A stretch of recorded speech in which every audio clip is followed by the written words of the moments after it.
Hello friends, welcome to our channel Thana screen life. இன்னைக்கு நம்ம சூப்பரான ஒரு எள்ளு உருண்டை தான் செய்ய போகிறோம். 1/2 கிலோ அளவுக்கு நம்ம இன்னைக்கு எள்ளு எடுத்திருக்கோம். இந்த எள்ளை நல்லா வாஷ் பண்ணிட்டு காய வச்சு நம்ம செய்ய போகிறோம். ஏன்னா எப்படியா இருந்தாலும் இதில் வந்துட்டு கல் இருக்கும். எங்கள் அத்தை தான் இதை செஞ்சு காட்ட போகிறாங்க. எப்படி செய்யறதுன்னு பார்க்கலாம் வாங்க.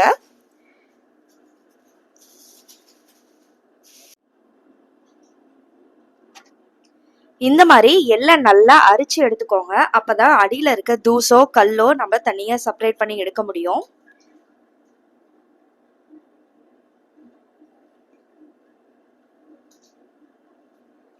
கடையிலலாம் நல்லா இந்த மாதிரி வாஷ் பண்ணிலாம் கொடுக்க மாட்டாங்க. நம்ம வீட்டில் செய்யும்போது நல்லா எள்ளை கழுவி வாஷ் பண்ணிட்டு அதுக்கப்புறம் காய வச்சு செஞ்சீங்க அப்படின்னா ரொம்ப சுத்தமாகவும் சத்தாவும் இருக்கும்.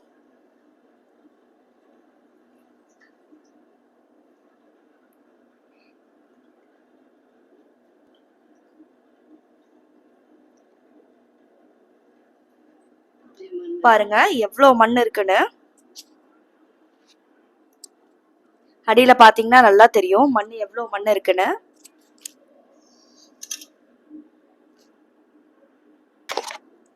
இந்த மாதிரி ஒரு ஸ்ட்ரெயினரை வச்சு நல்லா வடிச்சு எடுத்துக்கோங்க. பாருங்க இப்ப எள்ளு நல்லா சுத்தமா இருக்கு. கொஞ்சம் கூட மண்ணு கல்லு எதுவுமே இருக்காது.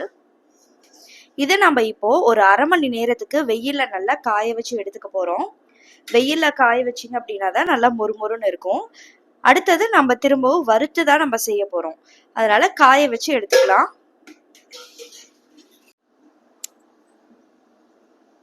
இப்போ நம்ம எள்ளு காய வச்சிருக்கோம். அதுக்குள்ள நம்ம ராகி மாவை அடை தட்டி எடுத்துக்கலாம்.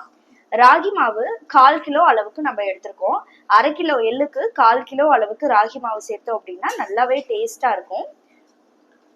இப்போ இந்த ராகி மாவுல ஒரு பிஞ்ச் அளவுக்கு நம்ம உப்பு சேர்த்துக்கலாம். இந்த அளவுக்கு மட்டும் உப்பு சேர்த்தோம்னா போதும். இதை நல்லா மிக்ஸ் பண்ணிட்டு இப்போ கொஞ்சம் கொஞ்சமா தண்ணி சேர்த்து நம்ம கலந்து விட்டுக்கலாம்.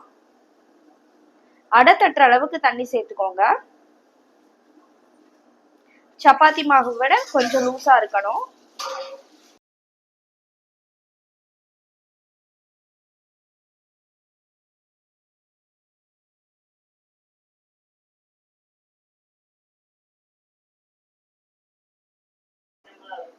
பாருங்க இந்த மாதிரி ரெடி பண்ணிக்கலாம்.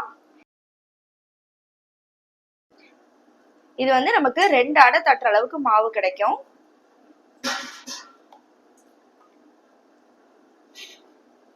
இந்த மாவை நம்ம உடனடியாவே நம்ம அடை தட்டிடலாம். இப்போ ஒரு தோசை கல்லை சூடு பண்ணி வச்சுக்கலாங்க. கல்லு சூடானதும் இதை நம்ம இந்த மாதிரி அடை தட்டிக்கலாம். கையில லைட்டா தண்ணி தொட்டுக்கோங்க.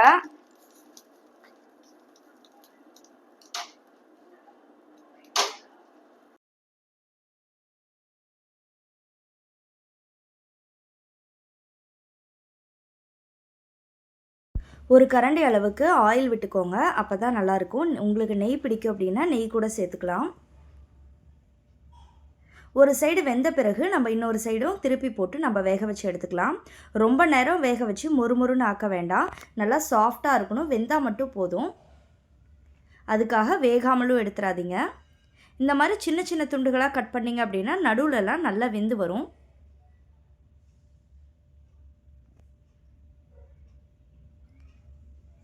நல்லா வெந்ததும் இதை நம்ம எடுத்துடலாம். ஒரு பாத்திரத்துக்கு மாற்றிக்கலாம்.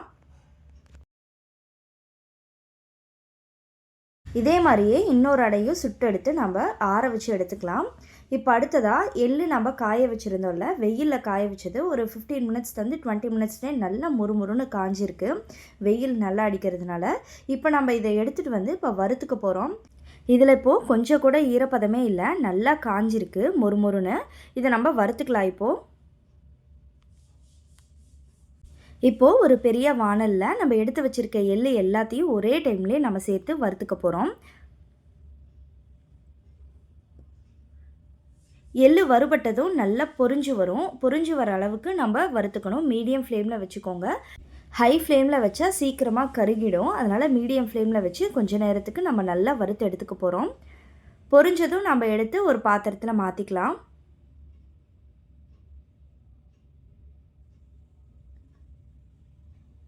நம்ம இந்த மாதிரி வறுத்து செய்யும்போது தான் நல்ல வாசனையாகவும் இருக்கும். அதோட இதுலேருந்து எண்ணெயும் தனியாக பிரிஞ்சு வரும்.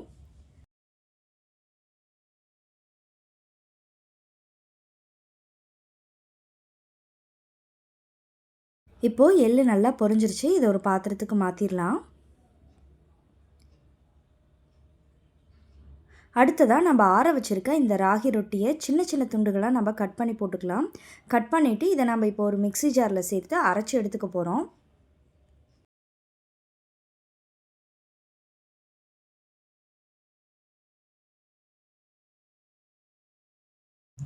ரெண்டு ராகி ரொட்டியும் ஒன்றாவே சேர்த்து ஒரே டைம்லேயே அரைச்சி எடுத்துக்கலாம். நல்லா பவுடராக நம்ம அரைச்சிக்கணும். அப்போ தான் நம்ம எள்ளோடு மிக்ஸ் பண்ணும்போது நல்லாயிருக்கும். பாருங்கள், நம்ம அரைச்சி எடுத்தது எந்த அளவுக்கு நைஸாக இருக்குன்னு. கேக்கை நம்ம அரைச்சி எடுத்த மாதிரி இருக்கும், கேக்கோட தூள் மாதிரி இருக்கும். அந்த அளவுக்கு நம்ம கரெக்டாக பதமாக அரைச்சி எடுத்துக்கணும். இப்போது எள்ளை அரைக்க தேவையான பொருள் எல்லாத்தையும் எடுத்துக்கலாம். வெல்லம் வந்துட்டு ஒரு 300 கிராம் எடுத்துக்கலாம். வேர்க்கடலை, வறுத்த கடலை நம்ம ஒரு 50 கிராம் அளவுக்கு எடுத்தோம் அப்படின்னா சரியாக இருக்கும். வறுத்த கடலையாக எடுத்துக்கோங்க. பச்சைக்கடலை எடுத்தீங்க அப்படின்னா நீங்கள் வறுத்து சேர்த்துக்கோங்க. வெல்லம் வந்துட்டு 300 கிராம் அளவுக்கு சேர்த்துக்கோங்க. அரை கிலோ அளவுக்கு எள்ளுக்கு 1/4 கிலோ ராகி மாவு அடை தட்டியிருக்கோம். 300 கிராம் அளவுக்கு நம்ம வெல்லம் சேர்த்துருக்கோம். 50 கிராம் அளவுக்கு நடக்கலை. இந்த அளவில் நீங்கள் செஞ்சு பாருங்கள், அவ்வளவு டேஸ்ட்டாக இருக்குங்க. அடுத்தது நம்ம வறுத்து வச்சுருக்க இந்த எள் எல்லாத்தையும் அரைச்சி எடுத்துக்கலாம். எண்ணெய் பிரிஞ்சு வர அளவுக்கு நம்ம அரைச்சிக்கணும். அப்போ தான் டேஸ்ட்டாக இருக்கும்.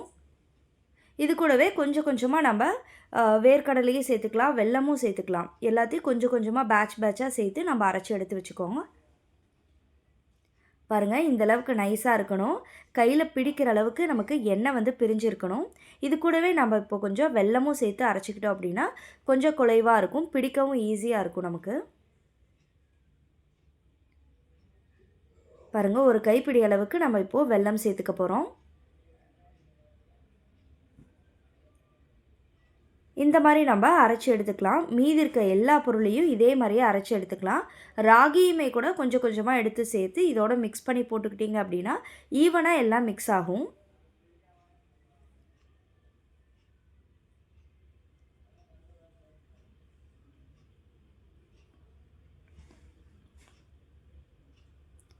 நம்ம கையால் நம்ம பிசைஞ்சு கொடுக்கும்போது வெல்லம் வந்துட்டு கரையாமல் இருந்ததுன்னா கூட அது நல்லா கரைஞ்சிரும்.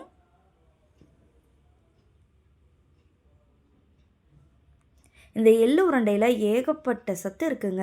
நம்ம குழந்தைங்களுக்குலாம் இதை கொடுத்து பழக்கணும் அப்படின்னா ரொம்பவே ஹெல்த்தியாக வளருவாங்க. வாரத்துக்கு ஒரு 2-3 உருண்டையாவது நம்ம கொடுத்துடணும். இதை டெய்லி ஒவ்வொரு உருண்டை எடுத்துக்கிட்டால் ரொம்பவே நல்லது. பாருங்கள், இப்போ எல்லாத்தையும் சேர்த்து நம்ம கலந்து விட்டுக்கலாம். நாம் இதில் இப்போ 300 கிராம் வெல்லம் சேர்த்துருக்கோம். 1/4 கிலோ அளவுக்கு ராகி மாவு அடை தட்டி சேர்த்துருக்குறோம். அரை கிலோ அளவுக்கு எள்ளு சேர்த்துருக்கோம். இது எல்லாத்தையும் சேர்த்துட்டு 50 கிராம் நடக்கலையும் நல்லா வறுத்துட்டு நம்ம அரைச்சி இதோடு சேர்த்துருக்குறோம். அவ்வளோதாங்க. இது எல்லாத்தையும் நல்லா மிக்ஸ் பண்ணிக்கோங்க. இதோட பதம் இந்த மாதிரி எண்ணெய் வந்ததுனா தான் நல்லாயிருக்கும், பிடிக்கவும் நமக்கு ஈஸியாக இருக்கும். பார்த்திங்கன்னா எந்த அளவுக்கு நீட்டாக பிடிக்க வருதுன்னு. இந்த மாதிரி உருண்டை பிடிக்க கரெக்டாக வரணும். வாங்க, இப்போ நம்ம எல்லாத்தையும் கரெக்டாக ஈவனாக மிக்ஸ் பண்ணிவிட்டு நம்ம உருண்டை பிடிச்சிடலாம். பாருங்கள், இப்போ நம்ம எல்லாத்தையும் உருண்டை பிடிச்சாச்சு. இந்த சைஸில் உருண்டை நமக்கு தாராளமாக 30லேருந்து 35 உருண்டைகள் கிடைக்கும். ரொம்பவே நல்லதுங்க, நம்மளோட ஹெல்த்துக்கும் ரொம்ப நல்லது. டெய்லி ஒரு உருண்டை சாப்பிட்டோம் அப்படின்னா ரொம்ப ரொம்ப ஹெல்த் பெனிஃபிட்ஸ் அதிகம் இருக்குங்க இந்த எள்ளில். இப்போ இருக்க குழந்தைங்கள்லாம் இந்த மாதிரி எள்ளு உருண்டைலாம் சாப்பிட்றதில்ல, சாக்லேட்ஸ் தான் சாப்பிட்றாங்க. நீங்கள் தயவு செஞ்சு நம்மளோட பாரம்பரியமான இந்த உணவை நீங்கள் உங்கள் குழந்தைங்களுக்கு கொடுத்து பழகுங்க. நன்றி.